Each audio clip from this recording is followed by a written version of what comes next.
Prepare for the loading screen. That will be your mind exploding from amazing gaming news. Are you expecting this? I bet you're not. Oh, let's do this.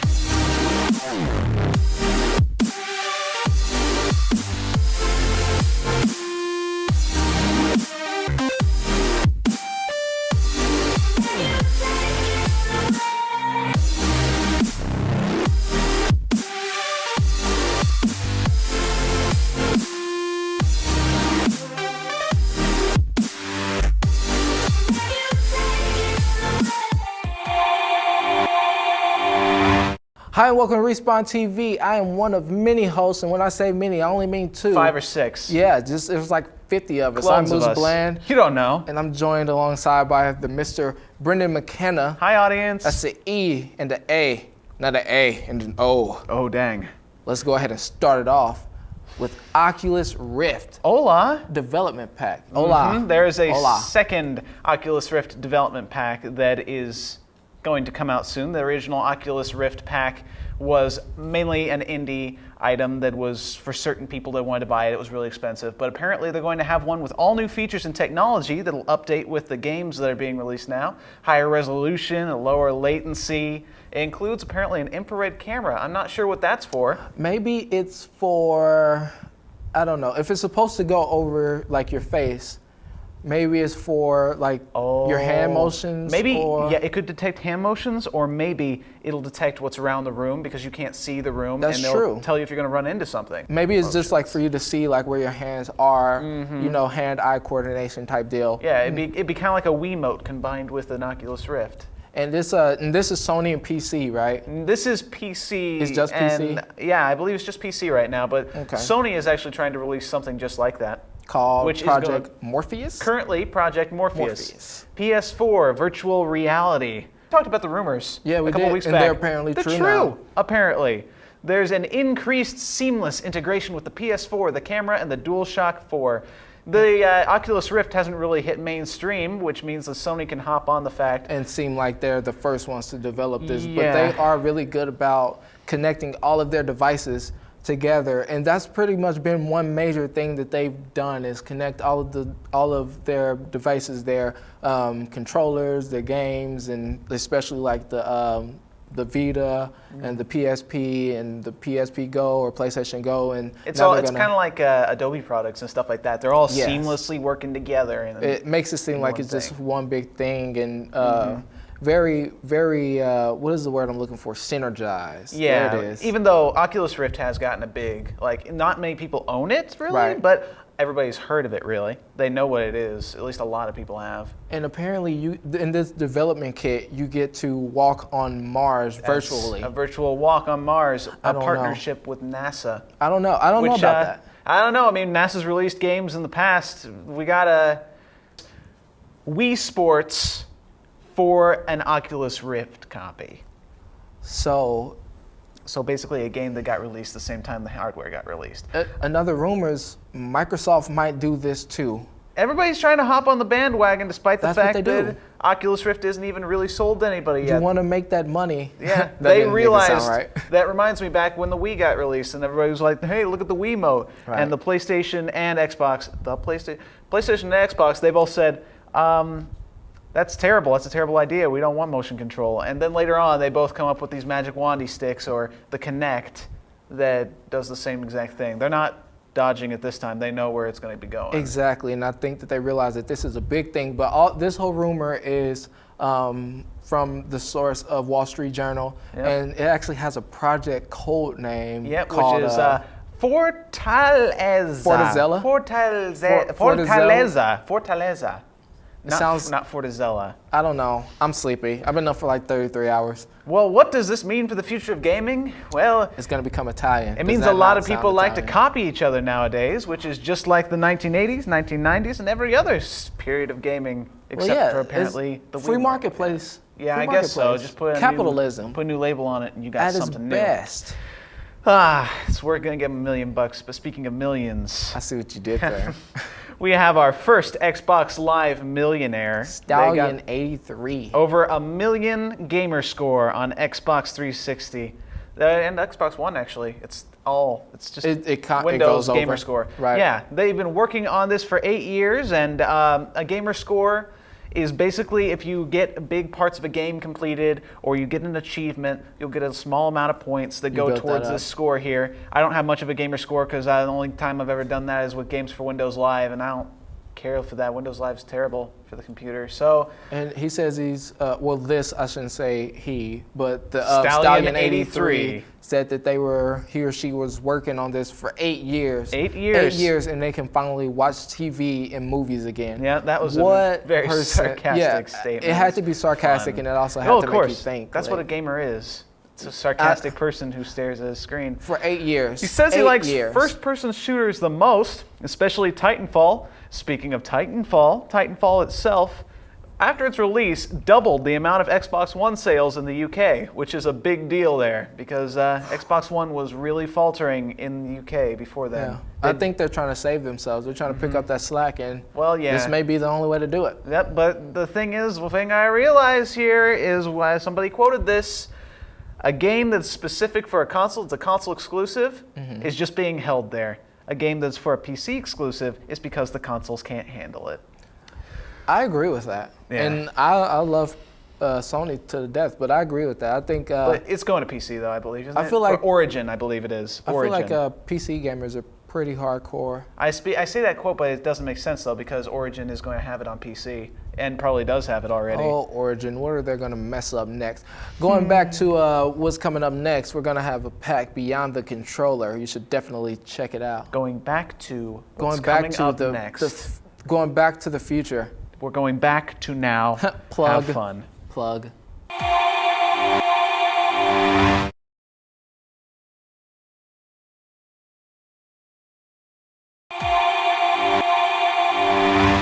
Welcome back to Respawn TV. That was our package that I hope you enjoyed. Package. Yes, but going away from that and on to newer business, a massive new patch has been released for the PlayStation 4, which adds video editing, the ability to capture through an HDMI cable, and the ability to save to a USB drive. I think this is pretty much an additive to when they made the new controller, DualShock 4, I believe. They made the new controller and they have that share button. This is to add more to that, to where you can have more uploads to YouTube, and you can actually capture yourself doing it. And they want to pretty much raise the awareness of that share button. Because I'm used to not sharing anything. I just want to play the game. I want to be fine with it. And I know that on Xbox One, they actually save the clip, they record the clip, and I think this is just another way to get people using that share button. This is just like how Xbox One has the Twitch streaming. They can stream to the website Twitch, and which because we covered Twitch plays Pokemon all the time, but it's for Xbox One and PC. But there are two good things about this. There's two things about the fact that they're going to be doing HDMI video input. One is we're going to get a lot of new Let's Players, but then there's the downside. We're going to get a lot of new Let's Players, and most of them aren't going to be that good. And then that means that the following of people for those Let's Players It's going to flood everywhere. It's gonna become oversaturated essentially. But what else can you expect? And speaking of big conglomerates, we're going to talk about Walmart, who actually. Dang, you're good at starting out the stories too. Oh, you better stop. Yeah, They're actually going to get we're linking into selling used games, which is interesting, and we're going to get back into the story, but it's interesting because you think of Walmart, they have their specific sections. How are they going to expand enough to where they can actually have those used games? They have that little closet thing with the I think I know what they're going to do. talk. You know those circular bins at the front of Walmart that are filled with so movies? stupid. Same thing, only games. That's stupid. It's stupid, but it's going to work. Well, of course, it's Walmart. That's the only place I get my gobstoppers. Well, they is from said that those bins. They that have say all the that candy. selling used games is a dying. It's a dying breed until Walmart decides that it's not a dying breed and it's a thing that they It's should Walmart. support. GameStop it actually lost some stock, like 4% it went down because of this announcement, which doesn't make much sense because GameStop is still a specialty store and it still has all the big pre-order bonuses that you get for ordering there. It's just like you have to go stick with what you know. I'm not really a fan of GameStop? GameStop because of their policies. But I like GameStop. But I like them because they do support games. Yeah. In whatever twisted sense they want to support it. Poor Gamester. Poor Gamester. There's essentially, it adds 3,100 locations, all competing for GameStop's business. That's Walmart. They always want to wipe out anything remotely local, and of course GameStop is not I'm local. going to link into the next one. Wiping out things is the fact that Gauntlet is getting a remake. The Gauntlet is an original 1985 game for stand-up arcades. I've played it a lot because I have a stand-up arcade back home. It's a hack and slash dungeon crawler, so it's kind of like you have 4 players that are each a different class, and you go through a bunch of monsters, traditional ghosts, and all those things. Right. It was a really fun game. I played it for hours and hours on our arcade. So that is going to be coming out this summer for the PC on Steam. Gauntlet Legends was the best game for the Nintendo 64, says the 64. teleprompter, but that is opinion, and I preferred the stand-up arcade. By the way, That's still opinion. It's Yes, just from 2 different sources. but I said I prefer. I didn't say it's the best. It's still an opinion. It's the wording. You're right. Good call. Yeah. Good call. Very good call. Take us out of here, Moose. Well, that's all the time that we have here for Respawn TV. We're going to go ahead and throw it to Delta with my main man, Brendan, once again, and it's going to be beautiful. What game are you guys playing? We are playing Rome Total War. Rome Total War. Actually, I saw that when Really? you guys were playing it. It's actually in the office, and I was watching it. It's really interesting. It seems like one of those games if you have a lot of time Yeah. to actually sit there. It's a and great is game. it very strategic? It was my strategic? It was the very first big PC game I ever purchased. Like, Nice. very first ever. So it has a big place in my heart, and you may notice on Delta. Make sure you stick around. You can catch that and more. Make sure you join us next week right here on Respawn TV. Brendan McKenna, Moose Blind. Bye. Aw, he's awkward. We're saying goodbyes. All right, welcome to Project Delta, where me and my guest Dylan Rainey are going to be playing a game for you on a TV. So, we're going to be playing this week a game series that is near and dear to my heart called Rome Total War. It's part of the Total War series. It's one of the oldest ones in the series, actually. It's the first that had 3D models, so this game was actually, let's see, the first game I ever bought on PC, and it's what got me playing PC games. Wow. So if you can think about it, I am here. I'm going to be invading this town here, which is Rome, and I am a Greek country called the Seleucid Empire, which was a Hellenistic empire. Those are tall sticks. Yep, those are pikes. Those were the Greek weapons of choice back in the day. And I am going to go up against Rome, which is the Scipii family of Rome, which controls Rome right now. So we're going to assume they control the empire.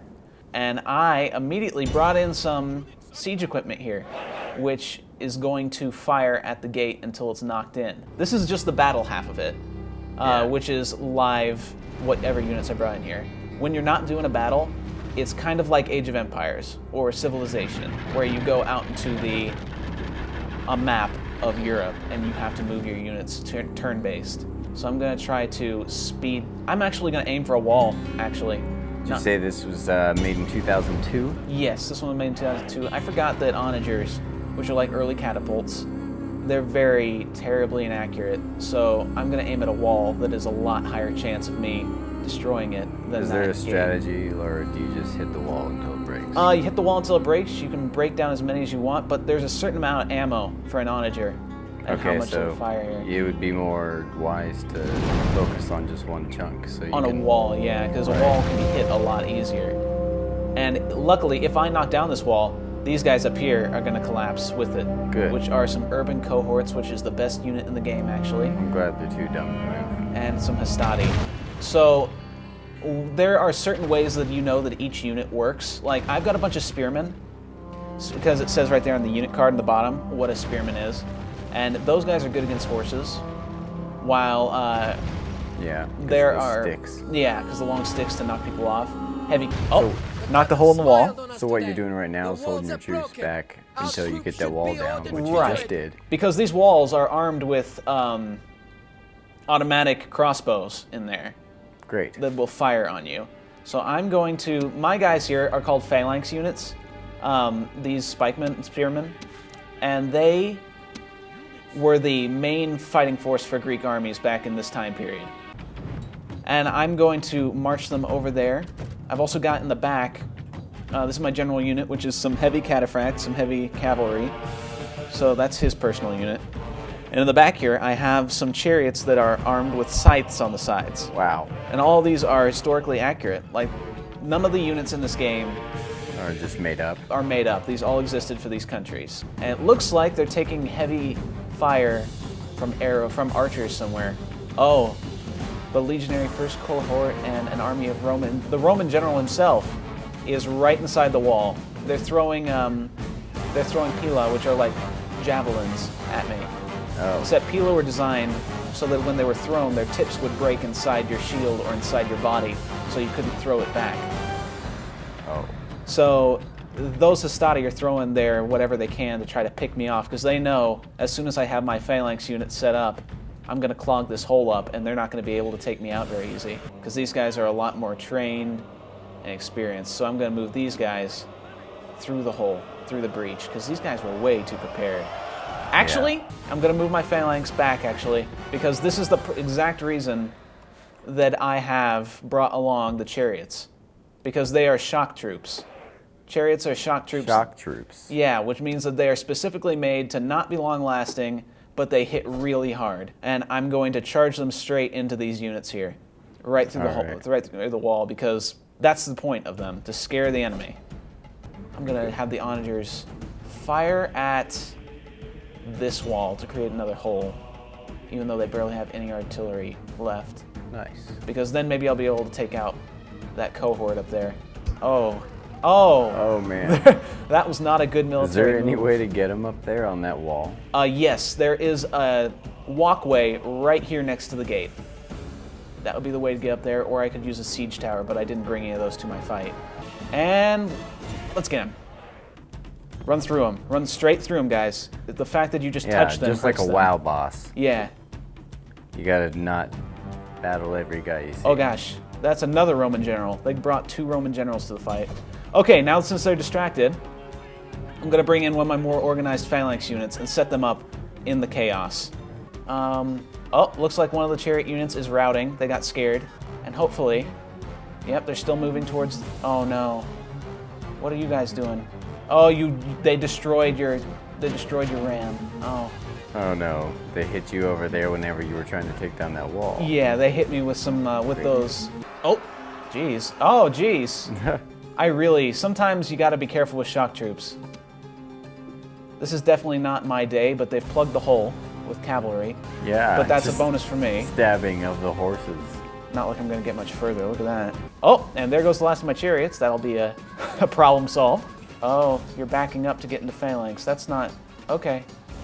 That's cool. Well, these guys were throwing pila, so I'm guessing they're going to probably charge my unit in a moment. See, the forces are not in my favor, but then again, I'm the one who chose to play this game on hard. Okay, we gotta hope, we gotta pray that these flaming arrows don't set fire to my ram. Oh. And it is destroyed. So we are left with one hole. That is the only entrance into the city at this point. All right. What I'm going to try to do, these guys are meant for charging through the enemy real easy, because they're like tanks for the Roman world. Mm-hmm. I'm going to charge them in. I'm going to completely ignore all these units and run for the center of town. Run, run, run. Don't even worry about them. Don't even worry about them. Run. See, this is on top of that. In the real game, like on the strategy map, you're organizing what cities you own and what things you're going to build and how the religion is factoring into everything and how the Senate, like if you're a Roman faction, how the Senate's dealing with you if they think you're much of a threat. Right, so this is just in battle mode. Yep, this is just one part of the game. There's also, on top of Rome, there's Napoleon Total War, Shogun Total War, which is Japan, during the age of the country at war. Uh-oh, there's my entry into the city. Well, how can I get to the center of town? There's only one unit defending it. My insane tactic is somehow succeeding. Since I have a unit of cataphracts, I'm going to charge the general unit in the center of town. So just imagine if a Greek general decided to invade Rome. Right. That would be what's happening. So if I want to win this battle, I've got to take out this general unit. Am I winning? Yes, I am winning right now. Oh, now I'm losing. Because as these Cataphracts are most known for the fact that they're amazing at charging at the enemy, but after a bit, the charge wears off, the initial shock of the charge. Oh, my Phalanx units are in combat. I will halt so they can get back into their Phalanx formation. Okay, how's my morale for these guys? They're wavering, so they're just about ready to run away. The distraction was pretty good, though, because I've got a couple of Phalanx units inside. Right. I'm going to get these guys out of the square that's the center of town, because then maybe the So general... to win, you have to stay in that spot? Yeah, with no other units from the enemy side. Oh, well, so you gotta not die. Yeah, I'm going to get them out of the square, and then maybe the general will avoid me, because then they're like, Hopefully. oh, it's just a small unit, who cares? Oh, looks like the Phalanxes are done fighting. No. I tried my best with the units, I guess. I tried my best. So this was Rome Total War. It is on a sale weekend, like on Total War weekend. On PC only? It's PC only, yeah. It's been on PC for a minute now, since 2002. Yeah, and it was $1 last year during the sale weekend. Oh, really? Yeah, and some of the new ones that came out are a lot more advanced than this one was. So pick that up if you ever get the chance. It's a great game. This is only like a third of all the action you can experience of the game. This is just the battle portion. There's still all the strategy map and all that stuff that's just like Age of Empires and Right. Civilization and all that. So this has been Project Delta. Join us every Monday through Thursday at 7:30. I'm glad the Skippy Eye decided not to attack me right now so I could say this ending here so one unit can survive. Anyway, let's withdraw. And that's it. All right. See ya. See you next time.